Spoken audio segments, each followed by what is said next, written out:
go. Okay. We got Leonardo and Patrick. So we had some amazing Patrick gameplay last wave. So we're going to find out. Oh my gosh, I cannot wait for it.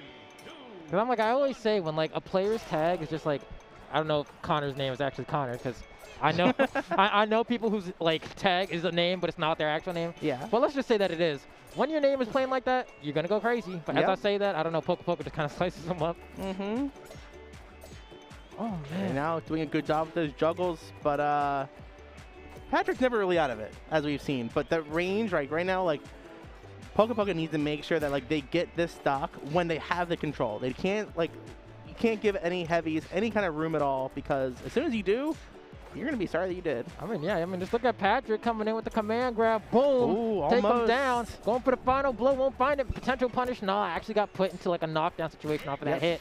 And that's going to lead to PokkaPokka being able to find that up strong to finish the stock. And having that stock lead against this kind of character is just so much more comfortable. Yeah. It lets you play a little bit more aggro, so you can like get those neutral conversions and push it a little bit further without fear that like if you lose your stock, it's not the end of the world. And we can already see like the trophy extremely strong attack, right? But also Patrick in general just kind of struggles to get down, and we're seeing that come into full effect here as PokkaPokka does not show any signs of relenting. Ooh, oh, that's bad. Barely missed the ledge there. Meanwhile, Pokka was able to recover fine, but still, both competitors have been doing pretty good so far. So let's see if that SD was not just a fluke or not. Yeah, this is a tough part, right? Like when Patrick is getting juggled like this, right, in the punish game, doesn't have a fast enough move to throw out to actually contest with the hitboxes coming here. Yeah, that neutral strong is good, like if you like started out first, like when you're in advantage kind of thing. When you're in disadvantage, kind of a tough situation. Like it got helped a little bit in the patch that's going to be coming next to the Nintendo Switch that just came out for PC, because like the ice cream cone dive down can now grab the ledge. So if you can DI towards the ledge, use that to come down, you're a lot more safe with it. But in the meantime, Patrick's good at advantage, but disadvantage, especially kind of a character like with range like Leonardo, a little bit of a struggle. Especially in a game where I feel like a good part of your defense is being able to recognize when a move that your opponent does doesn't have enough hit stun, and you mash something out as retaliation. But Patrick specifically finds himself in that situation where he can recognize it, but it's like, what button do I press that's actually going to be whatever move you're going for anyway. Oh, man. Well, we'll see. I hear Leo. I mean, that makes sense, right? Why change something that ain't working? Or rather, that is working. Leo works fine. Yeah, that was... keep that locked in. Patrick, though, I mean, feel free, but I think he can do it. I mean, the one stock was lost a little bit early just from the SD there, missing the ledge with the up B there. Yeah. Soren, a little too close to the sun. Couldn't quite get it, you know? Icarus getting burned, but it's going to be all right, you know? Oh, we're switching to Reptar from one heavy to an even heavier. I like it. Yeah, no, you know, especially like a lot of the character archetypes are going to remain the same in terms of like what the game plan is, but at least with Reptar, you have a few different options you can use on landing. And I'm not going to say they're much better than Patrick's, but there are more options there. Yeah. All right, let's see what we can also do with like the fireballs here that kind of keep some level of range, because if you can't contest with a sword, not many characters can, use some projectiles at it. While Reptars are like a little bit slower, it can at least do something to like, make Leonardo play more your game than their own game. I mean, already, right, a much better start for I mean, I got the numbers wrong. I'm pretty sure Connor. I think we might have been mixed up with the players in the first game, but either way, Reptar are doing better this game than Patrick did last game. Oh, much better this first game. Finally got to see that. I've been waiting for that all day. It's a strong move. Ooh, jab reset, but barely misses the dash check follow-up. Here we go. Starts a little bit of juggle situation. Why do you even go Patrick game one? This is looking significantly better. Is it just a matchup thing? I don't know. I think it's a combination of both the matchup and the stage, right? There's just like a lot more stage here than there was before. Yeah. And especially combine that with like Reptar fireballs to cover like one of the horizontal planes, bait out a jump from your opponent. You got options. Yes. Ooh. That might have been a little bit of a DI mix-up. I don't know. It looks like they probably could have lived that. 30% off it. That's tough. This is looking so much better for Reptar now. Yeah, definitely. I mean, gonna go ahead and throw that stock away, and you know what? May as well. You know, you got a lot of percent. It'll be fine. Speed run it. Get back to the Angel platform. It's just chill. Yeah. We'll see. But be careful, you don't get juggable by Leonardo, which can easily happen on this platform. Okay, and there we go. Connor. Ooh, just chasing high up there. In hot pursuit. Good mash out of the grab there with his own grab. Throws him high. Keep him down. Yeah. Okay. Quick little turnaround. All right. Cool. 1-1 there. Connor was able to go ahead and clean that up with his Reptar exceptionally quickly, right? Yeah. So with that said, go ahead and go right into game number 3. Yeah, like put the Patrick to rest. Yeah. Let's keep with the Reptar for game 3. Has to be how we go. We're picking a stage. Looks like we're going to Jellyfish here. Sticking with the Reptar. Okay. I'm pulling up here. Game 3. We haven't had too many of game 3s in pools. Yeah, no, actually, I feel like most of them have been blowouts or like extremely close. There hasn't really been much of an in-between.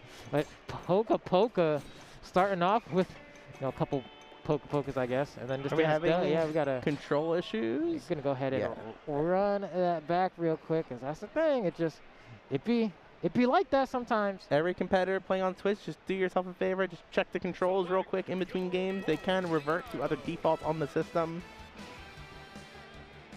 Glad they caught it early though, because that could have been like you're already a stock in, and and especially with like how many hits we saw Connor get in the beginning there, I was like, oh, your controller must be fine, and then I was like, oh, maybe not. Did I hear a cat dog? I don't think so. No, we're okay. I was like, what? Okay. Leo and Reptar. So we're chilling then. Yeah. Right back in it. Game 3, PokkaPokka versus Connor. Connor's here to play. Yep. Got the stage, got the correct controls. But I like the stage though. I like it a lot for Leonardo because it's not too big. So as soon as you kind of get like the neutral opening on Reptar, gives you more opportunities to kind of keep the juggle, not as much room for Reptar to just DI to safety. And the platform, it gives that air of safety that like Reptar could retreat to, but with the range Leonardo has, could easily keep the juggle going, no problem. I mean, oh man, that was so much. There's like 40% every time you hit by that flame breath, depending on how much it's charged. So just like that, I mean, zooming into the lead there, damage-wise. Oh, and what the a reversal. Special. Dang. That was looking so good for Pokka, but then just barely missed it. Was just enough room for Connor to just come down with that up B. Oh, and I like that. I guess the quick block on the special there. Oh, and converts right into the up special again. Oh, tries to get the dash attack. Almost catches the tech option there. But PokkaPokka has kind of been on the back foot for the majority of this game here. There was that one opportunity that he ended up blowing, and now it's all up to, I almost like the recovery attempt to kind of fade back a little bit away from like the down moves from Leo, but oh my God, wasn't able to DI, just enough back. Every time, just like these light up airs, right? They're not leading to KOs, but like eventually they will. Yeah. Oh. I mean, it's gonna take a bit though. Reptar is kind of a heavy dude. We'll see. It's coming. PokkaPokka. All right, it's find the finisher. It's finished off somehow. Oh, just missed it off stage, but at least they're safe. Oh, that's not gonna hit. There we go. Strong, nice. Got the up strong finisher there. A little bit of a charge up, but it gets the job done. And that was at 110 as well. Like that's actually pretty early for Reptar to be losing a stock. And immediately coming back with the juggles, quick 40% racked up. Good. Got the little tap him out there, but at that kind of percent, here we go. Quick 30. I was like that. And all these hits from Reptar do so much damage. I don't think there's a move that he has that does like less than 10. So for real. It's really tough to deal with. But with that said, I mean, it looks like PokkaPokka being able to find a way through. They are. There's a lot of big juggles here coming out right now. This is really good for them. Okay, not going to hit. Just holding center stage, I like that. Don't need to go out there and chase him on the platform if you don't want to. Actually, that projectile just like reminded me. We haven't really seen much projectile usage at all these games. But like, instead, Connor just, was doing decent on the DI, but then not as much. Ooh, it's close. Yeah, you could tell, I mean, from the look on both of those players there, like, I don't think either of them expected the set to just end, but it did. Oh, man. And sometimes it can be that abrupt, man, especially if you, like, you don't get the vector cancel or whatever, like air dash. It's like, well, it is what it is. You get how you live. Or, like, I don't know, maybe sometimes, like, you're going for, like, a wave dash or something, and you want, like, a smaller wave dash, or you're holding, like, down or something, and then you try to do, like, jump, air dash down, and then you get caught when you're holding down, and boom, your DI's. Exactly. Awful. Forget about it, yeah. And if you're playing different games, too, like, the horizontal DI is like, melee, not like ultimate. So if you're also an ultimate player, you have to readjust, which sometimes that can be tough. But when you're getting sent to the left, you got to hold up, not down, not right. Looks like that potentially what happened. Yeah, which like that's always a bummer because like if you're fighting your muscle memory there. Yes. Oh my God, it's hard. And that's something that's like you really have to grind to unlearn, and then like if you're switching between different games, forget about like I know some people like try to distinguish between the different games by using different controllers so that like their brain is able to recognize you're playing this game or something, but not here.